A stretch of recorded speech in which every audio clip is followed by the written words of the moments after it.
Sabi ko lang po sabi ko sila mag-aaway.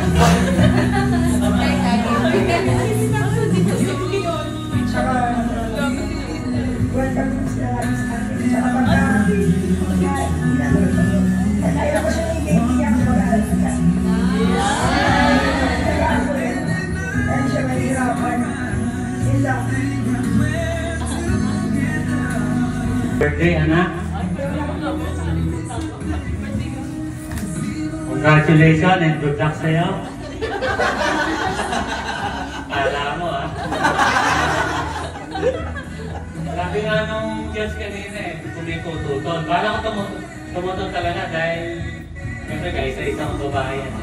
Pero tapos naisip-isip ko na at least ikaw na yung bahala sa anak ko. Eh, mamaya yung baston, ibibigay ko na sa iyo. Pero congrats, mahalin mo anak ko. Huwag mo papaluin, ako nang pumapalo yan. Ayun lang, sana huwag kayo normal na yung mag-aaway. Normal lang yun. Opo ka lang, opo kami pag hindi mo na gusto, so hindi mo na lang. At pangalawa, nagpapasalamat ako kay kuya at ate. Kinagalitan ako niya nung sinabi ko. Saka na yung kasal. Tama naman, which is tama naman. At least, okay na. Paano, naging maayos naman, kahit na simple lang.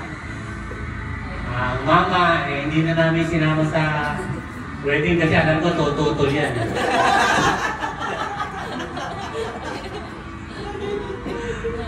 Ewan ko kung ano na mangyayari. Ang tanong, saan ba kayo matutulog? Wala naman kayong bahay. Good luck sa inyo, ha? Huwag niyong gagayahin ko yan, ha? Hanggang na hindi kasal. Saka kami. Maraming salamat.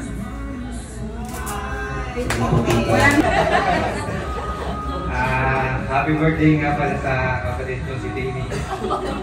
Naninibago ako kasi sobrang isip bata pa nito.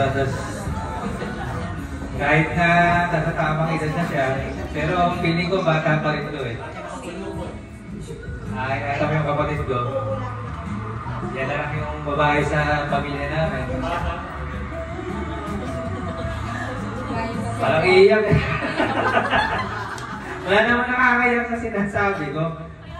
Basta pag nag-away kayo, ano lang, intindihan na lang. Alam mo naman yung kapatid ko, medyo nag-reverse ka agad yung ano yun, di ba? Ikaw, pasensyahin ka naman. Nakasama na naman kita. Basta pag ano mo nang hindi na kayo magkaintindihan, manayasin mo na lang. Okay. Kung nasakta kapatid ko, yun lang. Kaya yung asin. Sasabi ko na kay Lore, sabi mo naman sa'yo, Lore, ayaw ko lang asin. Saan hindi ka nagumising, mga alas-ares. Bakit nagumising ka maaga? Sabi ko naman sa'yo, hanggat may pagkakataon pa makahapon. Huwag ka na umaten. Dahil yun na yung last na masayang sa buhay mo. Ayun, ano mo naman Lore si Timmy? Yung ugali. Pag masabi. Maisipan. Basta habaan mo lang ang pasensya mo. Ayun lang. Basta, mama pa rin ang katabi niya na. Mama pa rin ang katabi niya matulog. Mama! Alam kong kanina pang gusto magsalita ng mga kanina. Basta, gano'n talaga ng mama, kailangan may speech lahat, ha? Kailangan Ano ba na lang yung mic? Oo, dahil sabi ng mama, marami daw siyang sasabihin. Best wishes. Oh, haba nun. Best wishes. Spot on.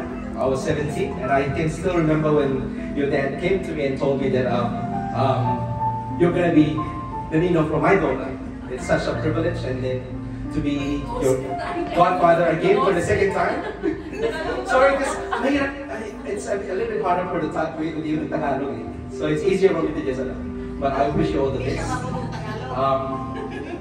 And I wish for all the blessings for both of you.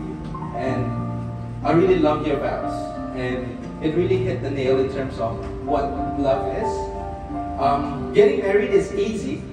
It's the marriage and keeping that alive throughout the years with love, patience, and of course, number one would be God in your relationship. I wish you all the best. Thank you. The sweetest. Haba!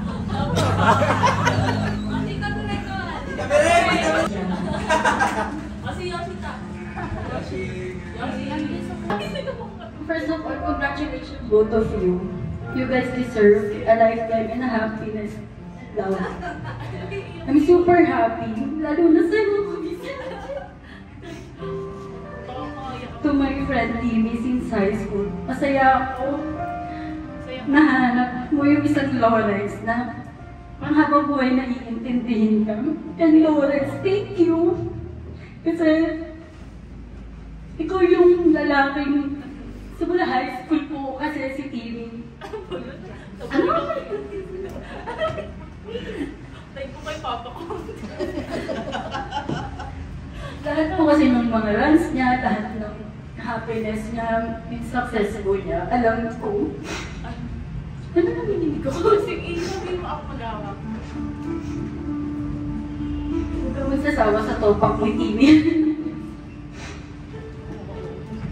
Enjoyin niyo lang, pareho. Basta, bibigay ko na lang yung letter, mahaba. I love you, happy birthday, and enjoy. Thank you, Lawrence, thank you. Ate, last ka. For wedding day. Sabi nga nila, love is blind, but marriage can make you see. Sabi nga nila to.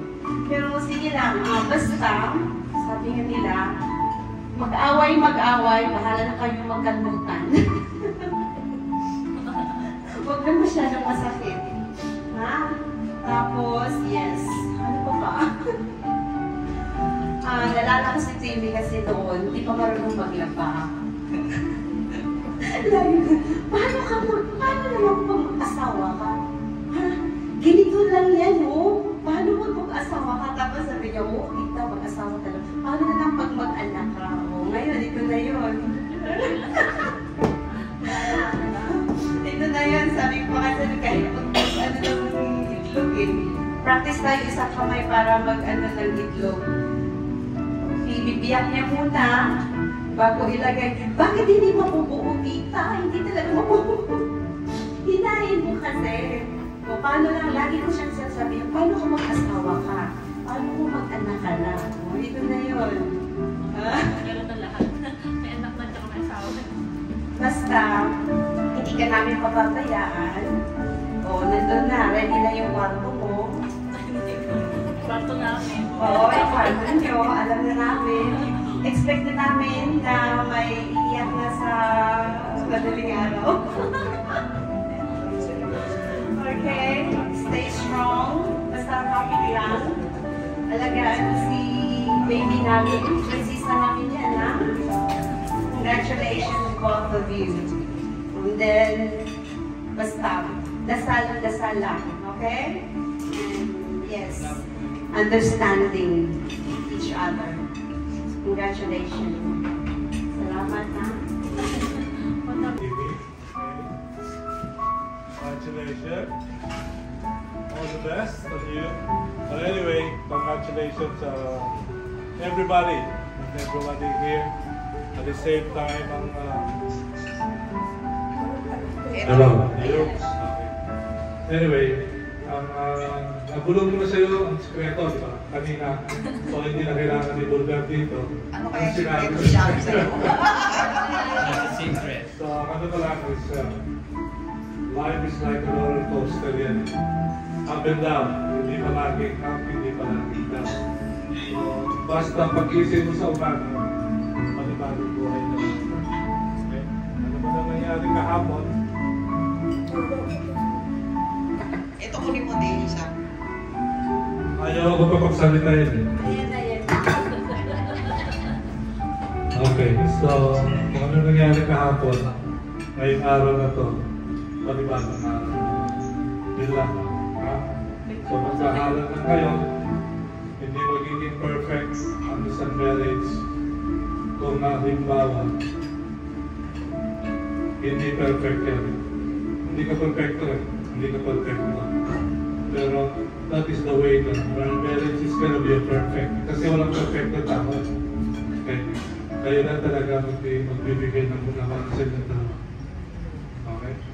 Always as my son said, tonight is God. Pray every day. Okay? Before you sleep. The way you wake up in the morning. To have a better life. Always say. Okay, yun lang. Wala na. All the happiness and congratulations on your wedding week. Ang gusto ko lang sabihin, God should be the center in your marriage. Because siya yung tumutulong sa akin lahat everything through my experience being a wife, being a mother. Ang babae ang nagdadala, malaki. Kasi ang babae should be malakas, should be maraming patience, everything. Kaya nga yung babae ang nananganak, hindi yung lalaki. Kasi kaya ng babae lahat ng pagsubok sa buhay.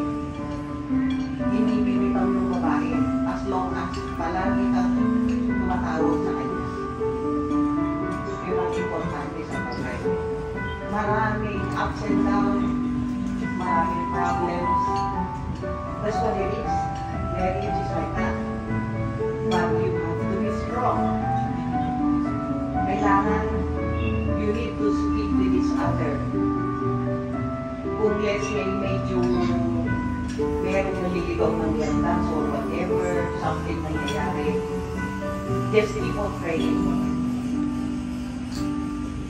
Ask the help of Jesus. Always.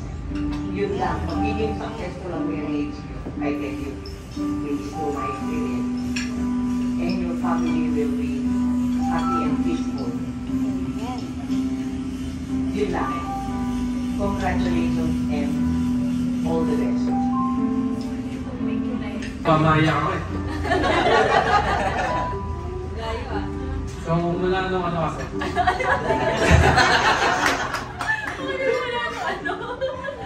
Yeah, bago. Kasi si Ate Timmy, nung siyempre, may mga nakakasama niya siya dati. Tapos nung ano, sabi ko, susunod na magdadala to. Lagi na lang ako nakikisama, ganyan. Susunod, di ko na talaga papakitamaan. Kaya mawala na naman, gano'n. Ako pa rin kasi, Ebe. Tapos yun, ano kasi ako eh, sa, kumbaga, mga nagiging nakakasama niya Ate Timmy madali akong pakisamaan, ganyan. Kaya, nung dumating si Kuya, close na rin kami. Kasi yun, dahil kong kalaro sa PS4, nalaro kami NBA. Ewan ko kung si Ate Timmy ko pinupuntahan niya o ako eh. Kasi pagdating niya sa amin, Justin, naman tayo. Kasi ako, si Ate Timmy naman, nakabusangat yan. Walang trip yan. Kasi yun. Pero yun nga, nakikita ko rin naman yung yung pagkasama niyo. Mahal niyo naman ang isa't isa. Kahit di magkasama, kumakain, naka-video call. Hindi mahiwalay eh. Kasi yun, yun tulad din ang sabi nila, Boss Boy, Chandy Tamar. Gawin yung sensor sigat ng relationship. Tapos, wishing you all the best. Mahal na mahal ko kayong dalawa.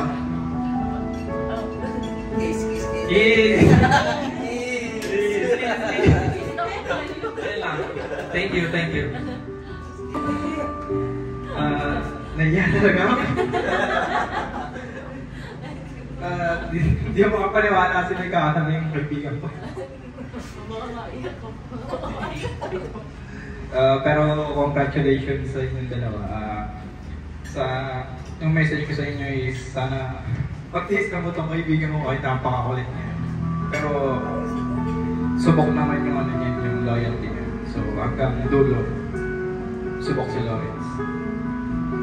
Naniniwala ko lagi kay Lawrence na ang tagpan. Na hanggang dulo, abot kayo. Naniniwala ko dyan. Subok yan. Congrats. Thank you, boy. Stay on forward, pero stay with each other and maging lakas niyo ang bawat isa. And God bless you po. Looking forward sa tingin mo. Thank you sa picture. Congratulations. Galingan yung dalawa. Kahit lagi kayo nag-aaway. Ganun mo naman. Magwahalan kayo. Kasi sabi nila, huwag daw kayo mag-aaway kahit lagi kayo nag-aaway. Congrats. Idol kayo eh. Wishing you all the best. Good Idol luck. namin kayo eh. Thank you po sa lahat ng nagpunta. Thank you sa iyo, Mama. Thank you po, Tito Glenn, Papa.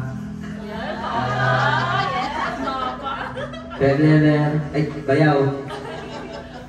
Yan. Thank you, Mama. Thank you rin, ipunta kayo. Tutay, Tita Jo, ampun po ako dati. Panila ako ng Disney Power.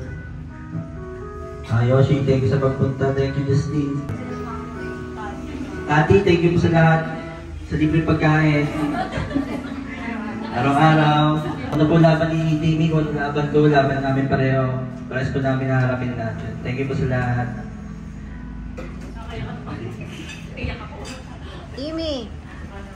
Thank you po. Thank you sa papa ko, kay daddy, sa mama, na lagi nandyan para sa akin.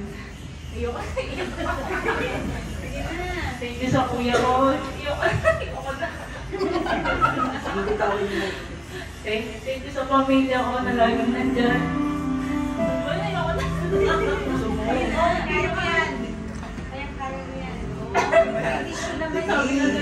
Maraming tissue. Maraming tissue.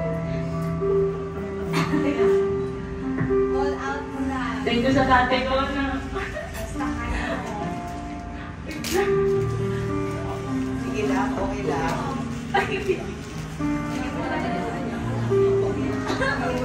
Okay lang yan.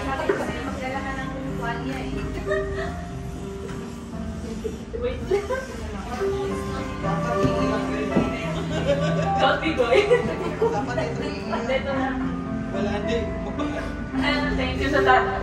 Thank you kay tatay na pinatira ako sa bahay nila. Na gusto na rin ako pauwi ni Papa. Pero hindi ako pa rin umuwi. Pero ngayon ito pa hindi na ako umuwi kasi may asawa na ako. Sige tayo sa kabilang pinto.